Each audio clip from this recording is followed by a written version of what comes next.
रितेश शादीशुदा थे पहले, अभी तो उनका डाइवोर्स हुआ है। राखी मेरे पर्सनल चीज़ों पे मेरा आदिल से तलाक नहीं हुआ है, जो कि बेचारे अभी सोमी के साथ वो कर रहे हैं, जिंदा भी जला सकते हैं। हेलो, बोले राखी। हाँ नदीम भाई, कितना टाइम हुआ आपका पैसा बाकी उसके आपको पैसा नहीं दिया, कितना टाइम हुआ अभी? वही जब आप बेंगलुरु आई थी ना, उसके साथ उससे 1 महीना पहले दिया था।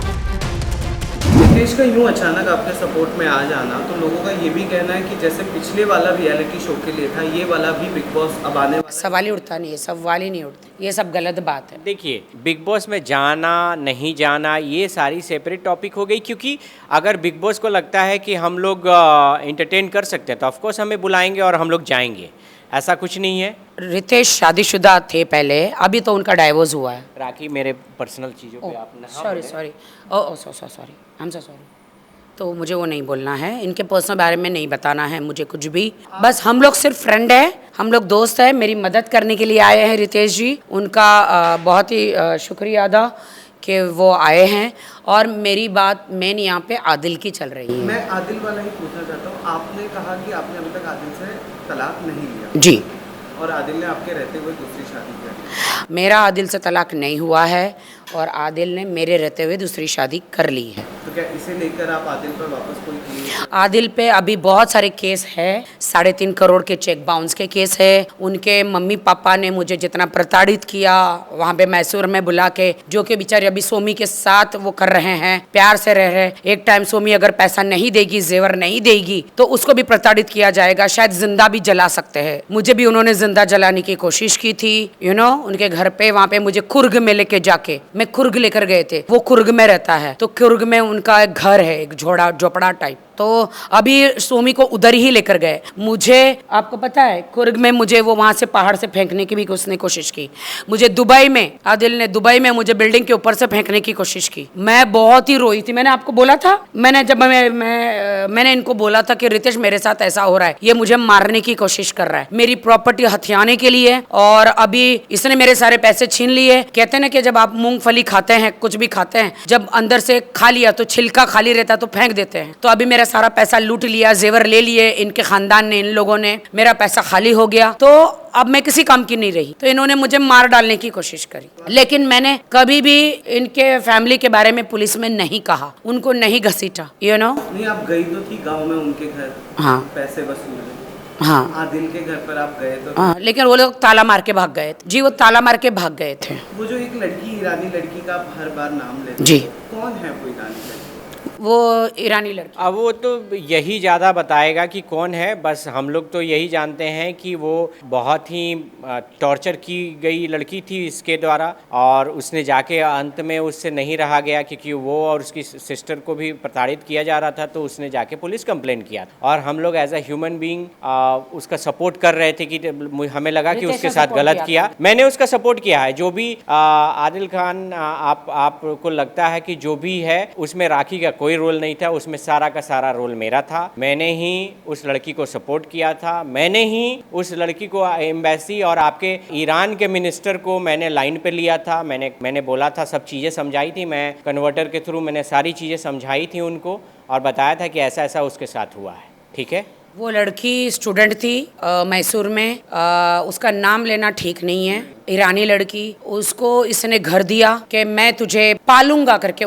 मुझे ये कहता था कि वो आत्महत्या करने जा रही थी, तो मैंने इसको घर दिया दोनों बहनों को। वो लड़की ने कहा, ये जब आता था मेरे फीस की, मुझे रेप करके मेरी फीस की कीमत अदा करता था। ये भी आता था, उसके दोस्त भी आते थे, और वो ईरानी अंग्रेज, मतलब हमारे टूरिज्म को जिसको कहते पढ़ने आई थी, तो उसके घर का बिल भरता था, और ये और उसके दोस्त मिलके उसका रेप करते थे, दोनों बहनों का। और वो मुझे ऑडियो भी भेजी, शायद मैंने ऑनलाइन ऑडियो भी है, ऑडियो भी। वो मुझे फोन करती थी, राखी मुझे बचाओ, ये मुझे मारता है, दरवाजा तोड़ता है, मुझे मारता है, हमारा रेप करता है दोनों बहनों का, हमारा फीस भरने के लिए, हमारा घर का रेंट भरने के लिए, हमको मुंह पे एसिड डालने की बात करी है। मैंने सारे ऑडियो आज भी मेरे पास है, मैं कोर्ट में पेश कर सकती हूँ। मैंने मीडिया को भी दिए हैं और ऑनलाइन भी है। तो उसको टॉर्चर किया, मुझे टॉर्चर किया, मुझे मार डालने की धमकी थी। किस मुंह से ये कहता है? और परसों का वीडियो देखा कि अब हम केस वापस ले रहे हैं। मुझे मेरे एडवोकेट ने बोला है कि केस वापस ले लो। एडवोकेट ने, मीडिया ने बोला है कि अभी जाने दो। मैं पूछती हूँ, क्या मीडिया ने बोला है उससे? क्या मीडिया ने बोला है? हेलो, आप लोग मीडिया हो, मीडिया ने बोला है? प्रूफ दिखाए ना कि मीडिया किस प्रूफ ने- दिखाए? नहीं, ये प्रूफ दिखाए कि किस मीडिया ने इसको अप्रोच किया है, किसने अप्रोच किया है कि भाई अब रहने दो। ये खुद मैं यहाँ अपनी मर्जी से आई हूँ। इसने इतना घिनौने काम किए हैं कि मेरा एक एडवोकेट था, नाम नहीं लूंगी, मेरे वाहिद भाई ने दिया था वो एडवोकेट। उसको 3 महीने मुझे गुमराह किया। उसको कार क्या दी, उसको पैसा क्या दिया, उसको क्या क्या दिया। उसने मुझसे भी लिया सब कुछ और उससे भी लिया, मेरे एडवोकेट। लेकिन केस उसने उसकी तरफ से खेला। मैं अकेले थी। ब्लैंक पेपरों पे साइन मेरे सिग्नेचर किए मेरे एडवोकेट ने। मैं लड़के एडवोकेट की बात कर रही हूँ। आपको पता है के से नाम है। और उसने कोर्ट में मेरे खिलाफ सबूत पेश की। मेरे खिलाफ ये किए, इसलिए मेरे को 3-4 महीने लग गए कोर्ट में। तो मतलब मेरे साथ कितना बुरा हुआ है। आप सोच सकते हैं देश की जनता कि इसने उस एडवोकेट को खरीद लिया जो मेरे साथ मीडिया में घूमता था, हर फंक्शन में घूमता था। मुझे कहता था कि आप मेरी बहन जैसी हो और कि आपका मैं वकील। जब आपका वकील आपको कुछ कहता तो आप पेपर तो साइन करेंगे ना। अब आपको नहीं पता क्या वो कोर्ट में क्या पेश कर रहा है। आदिल ने जितना हो सके सबको खरीदने की कोशिश की, हर लेवल तक उसने खरीदा है। और मैंने वो ऑडियो भी आपको भेजा है। उसने हर लेवल तक हर किसी को खरीद, यहाँ तक कि दीपक कलाल को भी खरीदने की कोशिश की, रितेश को भी खरीदने की कोशिश की। लेकिन रितेश ने बोला कि मैं तेरे मुंह पे तमाचा मार दूंगा। मेरे मुझसे जो भी जुड़े हैं उन सबको खरीदने की कोशिश की। आधों से ज्यादा लोगों को खरीद लिया और मेरे अपोजिट बिठा दिया मेरे खिलाफ बोलने की। जो आज मैं इंडिया आई हूँ तो अपनी मर्जी से आई हूँ और यहाँ पे कोई कोर्ट कचहरी का कोई भी मामला नहीं है। इसने जिस वीडियो के लिए मुझ पर केस किया है, जिसमें मैं कसूरवारी नहीं हूँ, मैं तो साइबर क्राइम को कहती हूँ कि आप देखिए कोर्ट में पेश करें साइबर क्राइम। मैं जितने भी पुलिस साइबर क्राइम कहती हूँ कि ये वीडियो जो है कितने साल पुराना है, 7 साल पुराना है। मेरी शादी तो इससे 1-1.5 साल पुरानी है आदिल से। इसने मुझे पूरा षड्यंत्र रचा है मुझे फंसाने के लिए, क्योंकि मैं उतनी एजुकेटेड नहीं हूँ, मैं उतनी शातिर नहीं हूँ, मैं क्रिमिनल माइंडेड नहीं हूँ। मैं सिर्फ नाचना गाना जानती हूँ और लोगों को एंटरटेन करना जानती हूँ। लेकिन इसने, इसके वकीलों ने, इसके आसपास के लोगों ने, इसके पेरेंट ने मेरी जिंदगी बुरा करने के लिए इसने सबको एकदम षड्यंत्र रचा। आपको पता है। और मैं तो इनोसेंट हूँ। आज ने तो कल कोर्ट मुझे इनोसेंट साबित जरूर कर देगा। मेरे साथ खुदा है, मेरे साथ फाल्गुनी है, मेरे साथ रितेश है।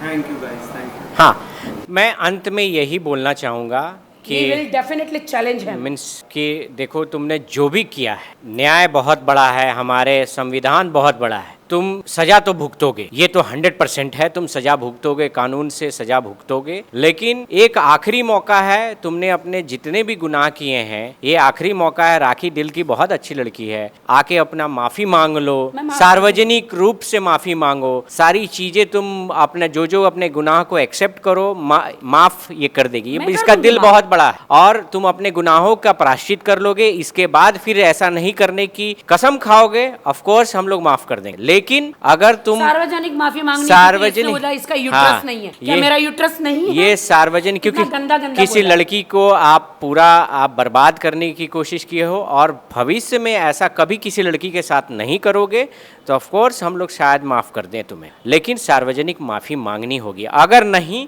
तो आप एकदम चैलेंज है आपको, आप एकदम जोर शोर से केस लड़ो। हम भी जोर शोर से केस लड़ रहे हैं और हम लोग इंश्योर करेंगे कि जो भी न्यायपालिका का फैसला हो वो सबको मानना है। हम लोग इंश्योर करेंगे कि आपको पक्का है कि न्याय के थ्रू हम लोग आपको जेल भिजवा के। और अब मेरी चिंता छोड़ दो, मैं अरेस्ट होऊंगी या नहीं, मेरा क्या होगा। तुम तुम्हारी चिंता करो कि तुम्हारी बेल कैंसिल हो जाएगी, जो तुम बेल पे हो बाहर। आप समझ रहे हो, आपने बहुत गुनाह किया है।